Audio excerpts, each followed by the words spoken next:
আগামী ২০ জানুয়ারি মার্কিন প্রেসিডেন্ট হিসেবে অভিষেকের আগেই গাজা ভিত্তিক ফিলিস্তিনি মুক্তিকামী গোষ্ঠী হামাসকে পণবন্দীদের মুক্তি নিয়ে চুক্তিতে পৌঁছার জন্য হুঁশিয়ারি উচ্চারণ করেছেন ডোনাল্ড ট্রাম্প।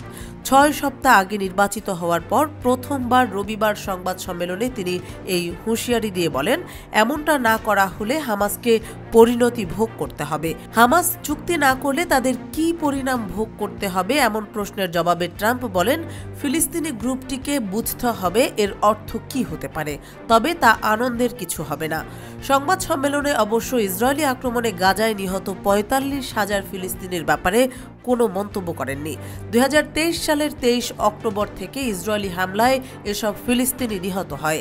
উল্লেখ্য, গত ২ ডিসেম্বরও ট্রাম্প একই ধরনের হুঁশিয়ারি দিয়েছিলেন হামাসকে। তিনি তখন হুমকি দিয়ে বলেছিলেন, তার অভিষেকের আগে পণবন্দীদের মুক্তি না দিলে হামাসকে ভয়াবহ পরিণতি ভোগ করতে হবে। গাজা ভিত্তিক ফিলিস্তিনি প্রতিরোধ আন্দোলন হামাস পরিচালিত গাজার স্বাস্থ্য মন্ত্রণালয় আজ সোমবার জানিয়েছে, ইসরায়েল ও ফিলিস্তিনির মধ্যে ১৪ মাসেরও বেশি সময় ধরে চলমান যুদ্ধে কমপক্ষে ৪৫,০২৮ জন নিহত হয়েছে। মন্ত্রণালয়ের উদ্ধৃতি দিয়ে গাজা থেকে এএফপি জানায়, গত ২৪ ঘন্টায় ৫২ জন নিহতের অন্তর্ভুক্ত করে এই সংখ্যা দাঁড়িয়েছে। এতে আরও বলা হয়, ২০২৩-এর অক্টোবরে গাজায় ইসরায়েলের হামলা শুরুর পর থেকে গাজায় ১,০৬,৯৬২ জন আহত হয়েছে। ইসরায়েলি গণহত্যার শিকার গাজা উপত্যকায় অবিলম্বে ঔষধ ও চিকিৎসা সামগ্রী পাঠানোর জন্য বিশ্ব স্বাস্থ্য সংস্থা সহ অন্যান্য আন্তর্জাতিক সংস্থার প্রতি আহ্বান জানিয়েছে ফিলিস্তিনের ইসলামী প্রতিরোধ আন্দোলন হামাস। হামাসের এক বিবৃতির বরাত দিয়ে লেবাননের আন-নাসরা বার্তা সংস্থা এ খবর জানিয়েছে।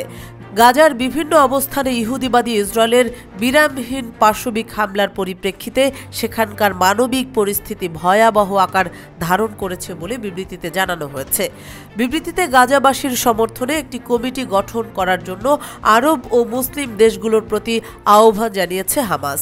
এতে আরও বলা হয়েছে, গাজায় ইসরায়েল যা করছে তা মানবতা বিরোধী অপরাধ, গণহত্যা ও জাতি নিধন অভিযান ছাড়া আর কিছুই নয়।